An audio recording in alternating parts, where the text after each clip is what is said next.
Ek kon eers nie praat nie en toe my kind begin skree, het ek saam met hom geskree en hulle het na hom toe gehardloop en die vuurwapen teen sy kop gedruk.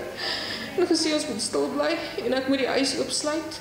I opened the door and I was grabbed by a guy, put his arm around my neck and held a gun to my head. They put a carpet over me and then they start hammering me with his 9mm on my head.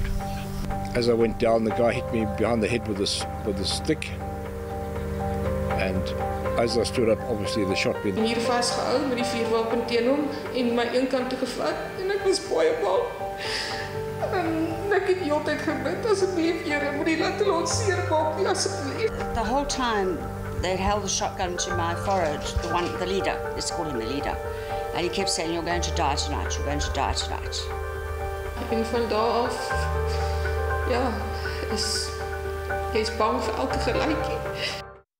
Well, a recently published report by the AFRIF Forum Research Centre also reveals that drills, blowtorches and bleach have all been used as assault weapons against farmers. Now, the issue of the white majority in the farming community has long been stirring controversy. Efforts to redistribute land to black farmers have been launched by the government, which has stressed, though, that it doesn't intend to begin the mass seizure of white-owned farms. The recent spike in attacks has put the issue on the radar, but violence against farm owners has actually been happening for decades. And while most of the victims are white, some say the attacks are much less to do with racism and more to do with wider social problems in South Africa. The nature of the attacks is disproportionate.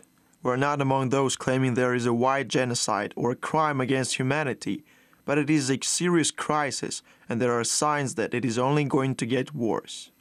We're on record as dismissing the white genocide narrative. It does not exist. It is a fantasy. That being said, you do get into issues of what motivates these crimes, and an argument could be made that in certain instances, reckless racial rhetoric may be a contributing factor.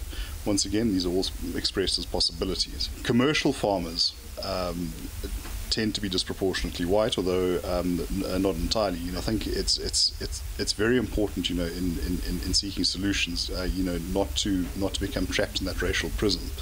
We are aware of instances where black people have been attacked, and also I think it must be pointed out that part of the whole farm attack and farm murder phenomenon is the vulnerability of workers, who frequently tend to be black.